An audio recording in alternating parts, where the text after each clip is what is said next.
J'ai commencé de jouer à partir du Sénégal, championnat du Sénégal, Sotrac. J'ai décroché mon premier contrat pour aller au Kaukab de Marrakech. J'ai gagné Coupe du Trône. J'ai été deuxième dans le championnat. J'étais battu dans les meilleurs buteurs.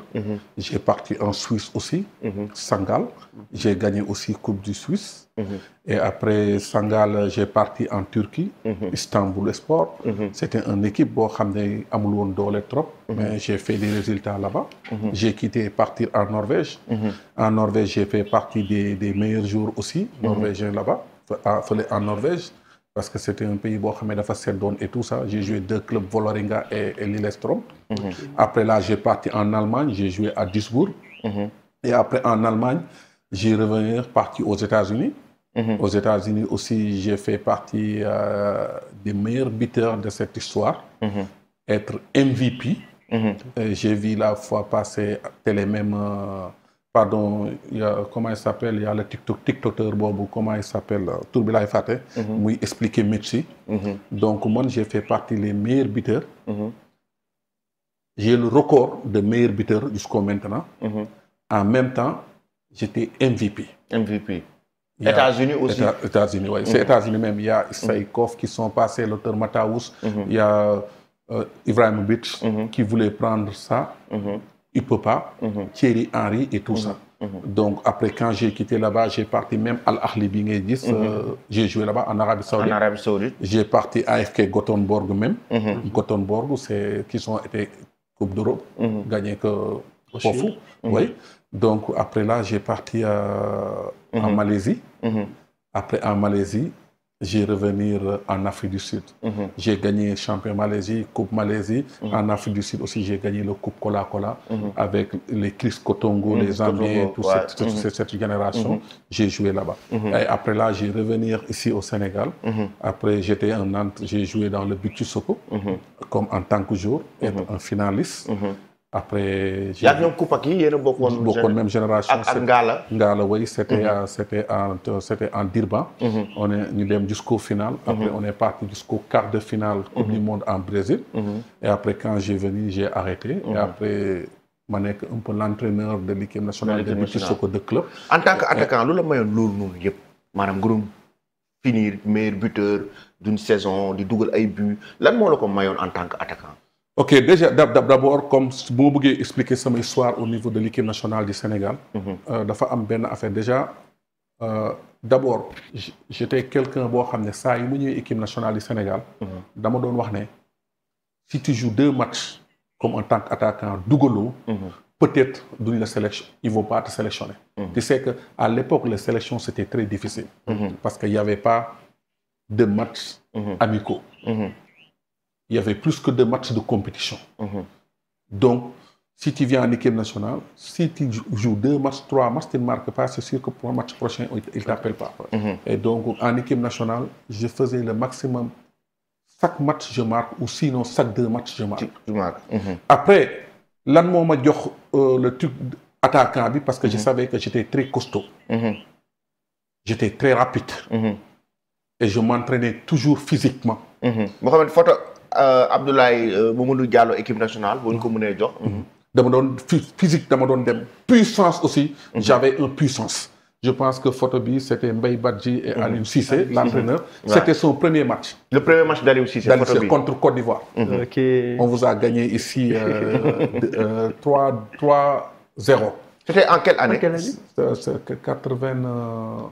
90, je me rappelle plus quoi. Non, pas 90, 96 comme ça. Équipe nationale A. Équipe nationale A. Équipe nationale A. Donc, man ak Fary Faye ñoo dugal match bi.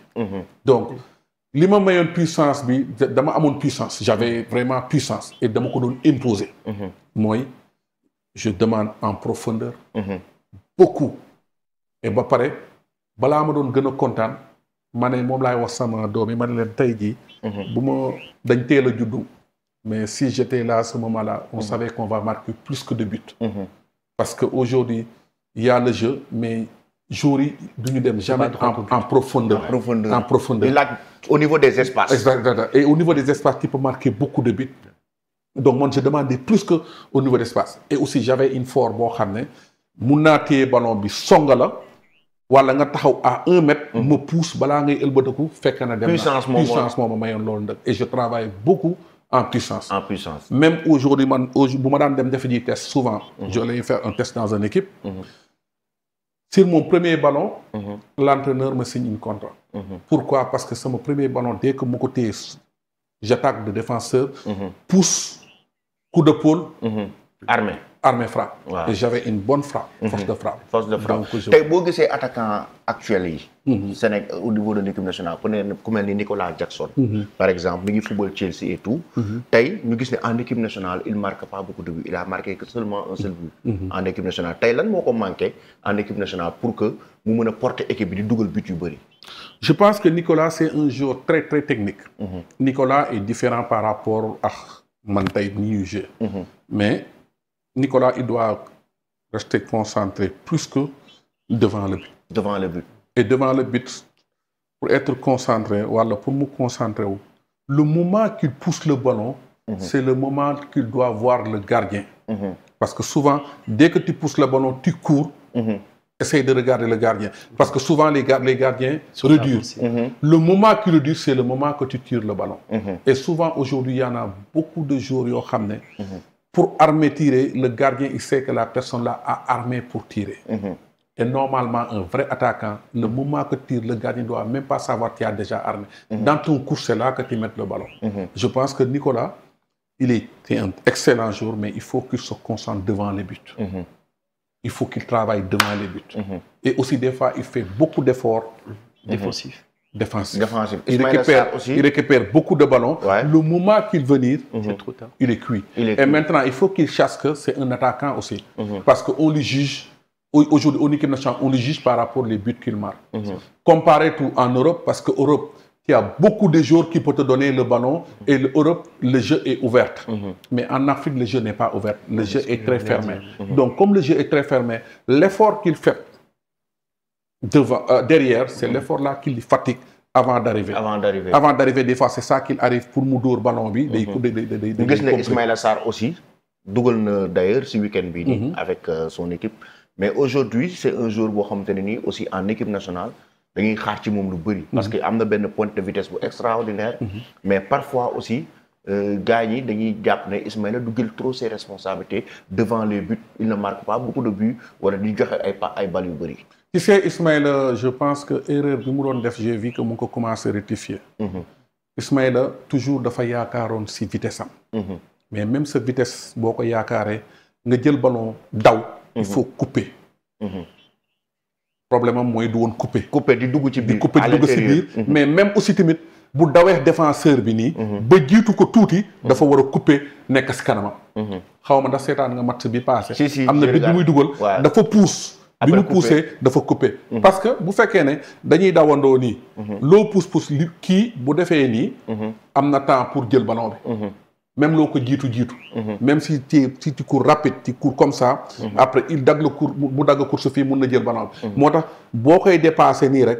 daggal course bi. je pense que foog muy nangu di dagg course am.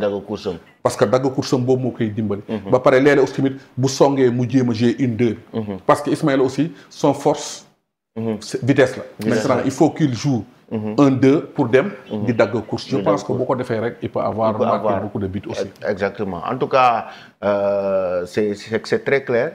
C'est un plaisir, mais c'est un plaisir de recevoir l'ancien international sénégalais Mamadou Diallo qui a inspiré pas mal de jeunes footballeurs, pas mal de professionnels au sein donc de